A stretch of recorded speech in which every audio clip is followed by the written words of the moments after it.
Shalom Israel, giving our praise to Yahweh, Ba'ashim Yahushua, Ba'ashim Hakadash. The one to the others, the GMS who grew outside, teach you, Akim out there pushing his word in truth and sincerity, risking your freedom and your life to do so. Come to this video, man, as you can see the title, man, it's from TMZ.com, and TMZ is not known to really put, serious news, out like that.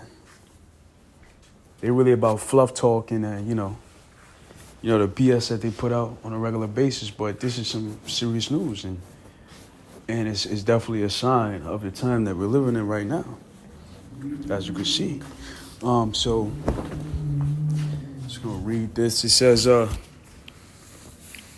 Walmart restocks guns, ammo in stores, and it says the guns are back in stores. A spokesperson from Walmart says the civil unrest from earlier this week remained geographically isolated. So the retail giant has made the decision to begin returning these products to the sales floor today. Walmart's anticipating civil unrest ahead of the presidential election, and that's triggered the retail giant to stop pulling guns and ammo from shelves because they know that's going to be the best seller, because this is the times that we're in, man. People are gearing up for a mass collision, a mass civil unrest, which is prophesied in the scriptures. It says the nation's biggest retailer has pulled the items from its stores in an effort to keep firearms and ammo from being stolen in the event there's civil unrest. A spokesperson for Walmart said, "We have seen some isolated civil unrest, and as we have done on several occasions over the last few years, we have moved our firearms and ammunition off the sales floor as a precaution for the safety of our associates and customers.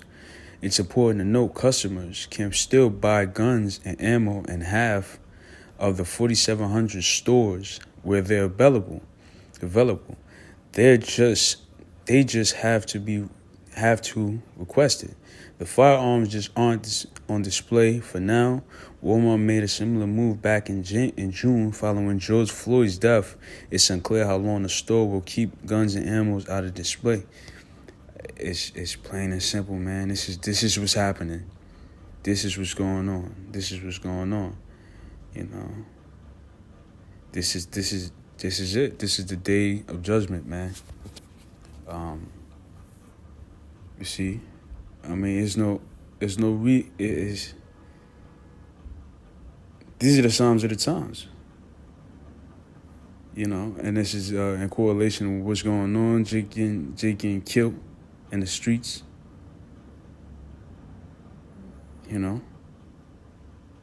Police shootings. Cops getting shot. This whole COVID-19, a lot of people are frustrated at home with nothing to do. So let's read the scriptures. Matthew 24, verse 6. "And ye shall hear wars and rumors of wars. See that ye be not troubled, for all these things must come to pass, but the end is not yet." Right, man. We hear wars and rumors of wars. And that's going on throughout all nations, man. It's a constant fluster of wars, man, and rumor of war. Whether a president or a high position man in the military is killed in another nation, or trade war sanctions, that's happening globally. Okay, the scriptures say, "Be not troubled, because this all must come to pass, but the end is not yet." No, the end is not yet. Verse 7, "For nation shall rise against nation, and kingdom against kingdom." Right, nation meaning a race, one nationality versus another, and then one kingdom or world power against another world power. You see, and that's what's going on now with U.S. versus China, Russia, okay, and the little mini countries was Israel versus Iran. These are nations and kingdoms rising up against each other. And it said, "And there should be famines and pestilences and earthquakes in diverse places." Okay, and this is exactly what's going on. It's another one. 2 Ezra 15 and 16. "For there should be sedition among men and invading one another." So why do you think there's a whole thing about Walmart taking down its stockpiles of guns? Because that's a sedition. Sedition means an uprising of the people and invading one another, meaning civil unrest. That's what the scripture's saying. It's a civil unrest, a mass civil unrest that's about to happen. They should not regard their kings nor princes, and the courses of their actions should stand in their power, right? They're not going to consider the government, whatever they're talking about, whether it's Biden or Trump that get elected. They're not going to regard that. And they're clearly saying that day is about to be civil unrest. Whoever wins, you see? This is the prophecy speaking. 2 Ezra 16:40. O my people, hear my word. Make you ready to die battle. And in those evils be as pilgrims upon the earth, man. So in these times, man, we got to be able to get up and move.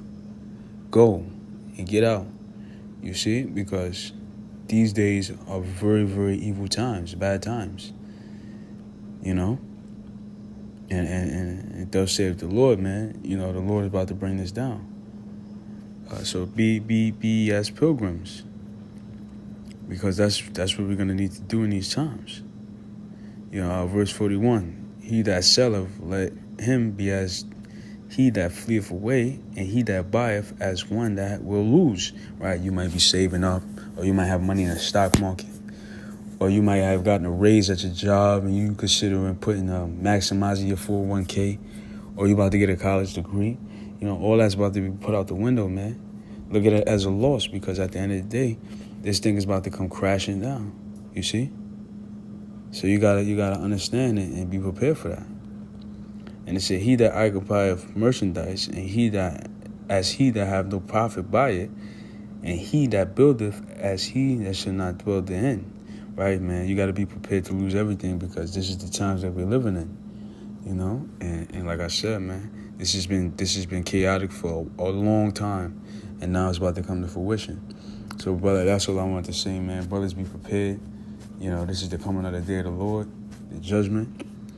So with that, I'm going to give up praise to Yahweh, Bashim Al-Shah, Bashim Chakadas, the bonus of the others, the team Ruah, say teach you Hakim. Until next time, Shalom.